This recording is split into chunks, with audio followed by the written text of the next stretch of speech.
Okay, here's my argument against CAGED and why it's definitely not a system.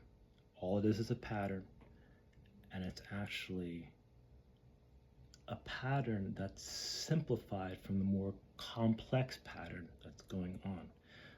There's a pattern when we look at a root note and all its octaves and its unisons going up the neck, it almost makes like a wave.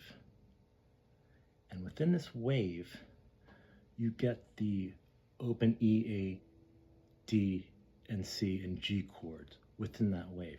So if we look at like our C major chord up here,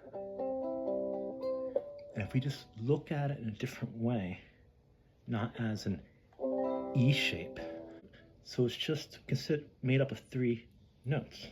Your root note, your 5th, your octave of the root note, octave of the 3rd, the 5th, octave of the 5th, excuse me, and the 2nd octave of the root. So right there, you have more than one triad going on. And this is where CAGED just like leads people astray of what really you should be looking at. Not this E shape. You should be looking at root, the 5th, and the 3rd. So there's one triad. Then we ditch this root, and we have its 5th, we have the 3rd, and the root again, but the octave lower. 2nd triad. And then we ditch this 5th, and we use a 3rd. The octave or root, and above our root is our 5th. So that's a 3rd triad. And then, what can we do from here? We have our root or octave of this root, and the 5th, but we can't play the 3rd and the 5th in the same string at the same time. 3 triads there. Okay, let's go the other way. If we look at our root, our 3rd, and our 5th, it's a triad. And if we take away this root and use our 3rd and our 5th, under our 5th is our root again.